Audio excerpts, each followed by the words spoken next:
How are you? I hope you all are fine at your home. Today we read lesson number 11 of the science transportation in animals and plants. आज हम लोग science का chapter number 11 पढ़ रहे हैं जिसका नाम है परिवहन। जो तंत्र होता है पादपों में, जंतुओं में, वो कैसे होता है।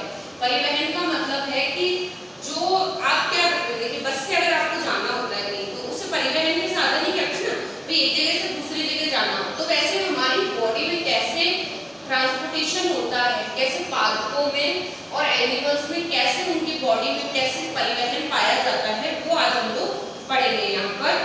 ठीक है। You have learned earlier that all organisms need food, water और ऑक्सीजन for survival। क्या आपने पढ़ा है कि इंसान जो भी होते हैं, सजीवों को जो है जीने के लिए पानी की, भोजन की और हवा की जरूरत होती है, तभी वो जीवित रह सकते हैं। They need to transport all these to various part of their body। और ये जो तीन चीजें हैं, फूड, वाटर और क्या बोलते हैं जो ऑक्सीजन, ये हमारी बॉडी के जो पार्ट्स हैं उनमें जाता है, तभी हमारी बॉडी क्या करती है, वर्क करती है। Further, animals need to transport waste to parts from where they can be removed। You have wondered how is that achieved? Look at figure number 11.1. Do you see the heart and the blood vessels? They function to transport substance and together from the circulatory system। In this chapter, you shall learn about transport of substances in the plants and animals। कि यहाँ पर आपको देखिए 11.1 में एक figure दिया हुआ है, फोटो दिया हुआ है, उसमें हम लोग पादपों को जो फूड मतलब भोजन, हवा और पानी, तीनों जो हमारी बॉडी में आवश्यकता तो है और ये शरीर के विभिन्न अंगों तक पहुँचते हैं, तभी हम जीवित रहते हैं। साथ ही जंतु को उन अंगों में उत्पन्न अपशिष्ट पदार्थों का परिवहन उस स्थान तक करना होता है जहाँ से उन्हें बाहर निकाला जा सके। तो क्या आप जानते हैं ये सब कैसे संभव होता है? ये सब संभव कैसे होता है? ये सब होता है परिसंचरण तंत्र से संभव होता है, सर्कुलेटरी सिस्टम से संबंधित है ये सारी चीजें। देखिए हृदय और रक्त वाहिका संयुक्त रूप से हमारे शरीर का परिसंचरण तंत्र बनाती है। इस अध्याय में हम पादप और जंतुओं में पदार्थों के परिवहन के बारे में अध्ययन करेंगे। अब यहाँ पर हम लोग किस चीज का अध्ययन करेंगे? हम लोग देखेंगे कि कैसे हमारी बॉडी में हार्ट मतलब हृदय और जो वाहिकाएं होती है, रक्त वाहिका है, वो कैसे हमारे बॉडी के सर्कुलेटरी सिस्टम को कंडक्ट करती है। यहाँ पर देखिए फ्लो चार्ट बनाया हुआ है, मैंने आपको दिखाई दे रहा है। यहाँ पर मैंने लिखा है फर्स्ट पॉइंट हमारा आता है ब्लड वेसल्स। अब जो ये ब्लड वेसल्स होती है, सर्कुलेटरी सिस्टम, वैसे से पहले तो हम ये समझेंगे कि सर्कुलेटरी सिस्टम में क्या होता है। सर्कुलेटरी सिस्टम जो है हमारा, उसके अंतर्गत मतलब परिसंचरण तंत्र किससे चलता है? सबसे मेन चीज होती है ब्लड, यानी कि खून। भाई आपकी बॉडी में क्या है? ब्लड ही तो है। और कितने परसेंट होता है? आपको पता है कि जो ब्लड है हमारी बॉडी में लगभग जो है 60% ब्लड होता है और 35% प्लाज्मा होता है। ठीक है, तो अभी हम देखेंगे इस चीज को, आगे पढ़ेंगे। यहाँ पर ब्लड वेसल्स जो सर्कुलेटरी सिस्टम का सबसे मेन ऑब्जेक्ट होता है, उसे बोला जाता है ब्लड वेसल्स। यहाँ लिखा है what happens when you get a cut on your body. क्या आपकी बॉडी का कोई पार्ट कट जाता है तो क्या होता है? दर्द होता है ना, ब्लड फ्लो आउट, और उसमें से अचानक से क्या निकलने लगता है? खून निकल जाता है। But what is blood? Blood होता क्या है? Blood is the fluid which is the flow in blood vessels. Blood एक क्या है? एक लिक्विड है, फ्लूइड है, जो किसमें होता है? हमारी ब्लड वेसल्स में पाया जाता है, कोशिकाओं में पाया जाता है। It transport substance like digest food from the small intestine to the other parts of the body. जो हमारे फूड को क्या करती है? छोटी आंत तक पहुंचाकर उसको पाचन करके और उसका जूस बनाकर बॉडी तक सारे पार्ट्स तक पहुंचाता है।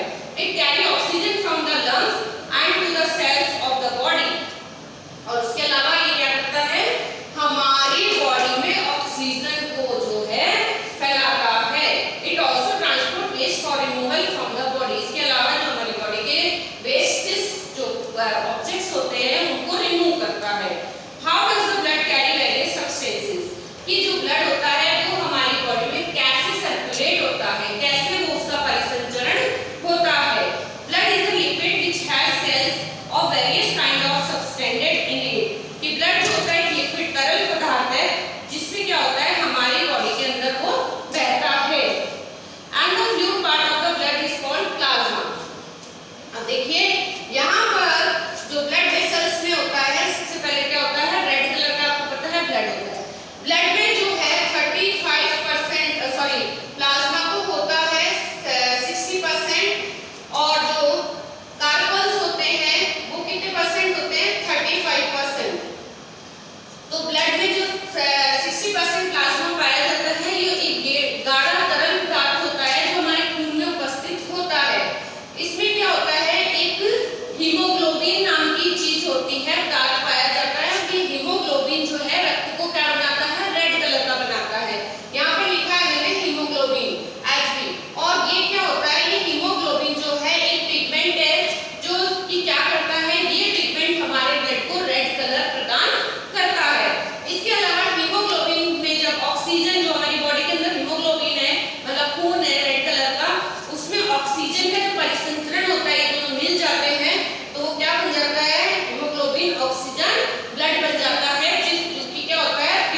इसके जो 3 कार्बन्स होते हैं, प्लस फर्स्ट होता है आरबीसी।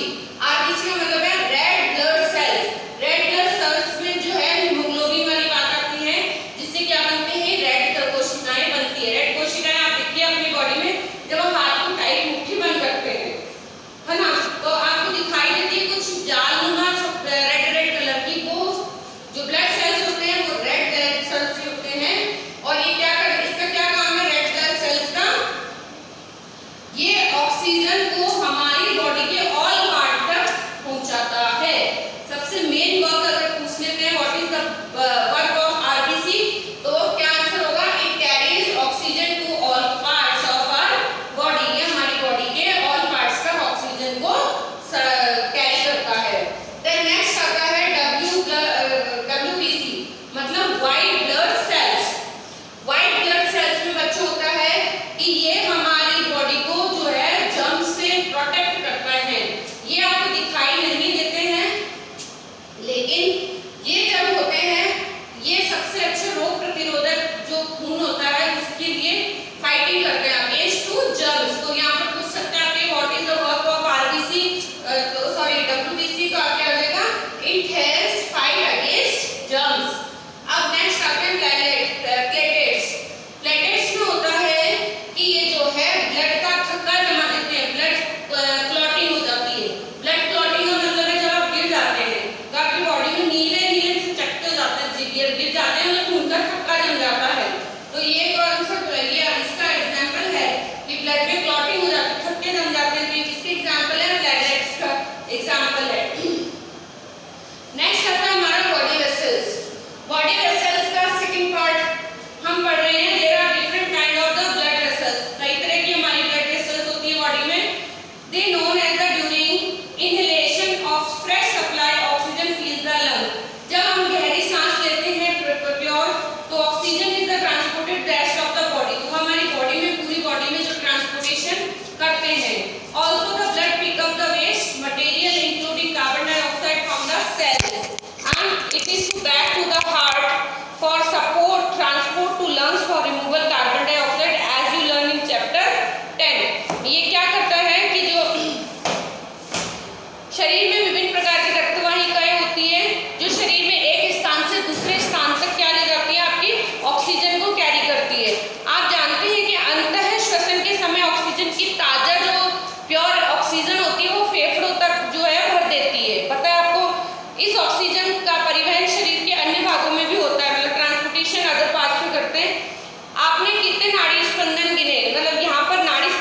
सफेद कलर की शिराएं केशिकाएं पाई जाती हैं, उन्हें बोला जाता है।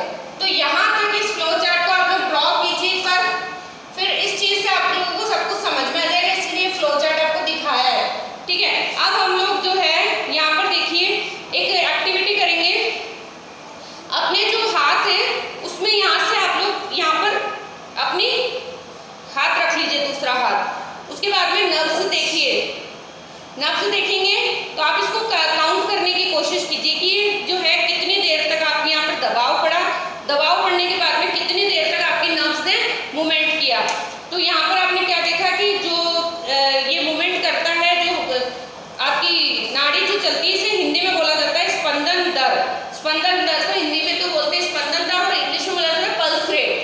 डॉक्टर के पास जाते हैं तो क्या देखता है, पल्स रेट ही देखता है आपकी, कि भाई आपकी पल्स रेट नॉर्मल चल रही है कि एबनॉर्मल है। अगर एबनॉर्मल है तो या तो बहुत तेज होती है या धीरे होती है, तो आप मतलब बीमार हो जाते हैं, इसीलिए वो यहाँ से चेकिंग की जाती है। And how many pulse rate could you count, आपने कितनी काउंट करी, मतलब the number of basic of the miniature person usually has a pulse rate between 72 and 80, कि जो एक नॉर्मल पर्सन होता है उसकी 72 से लगाकर 80 तक पल्स रेट होती है।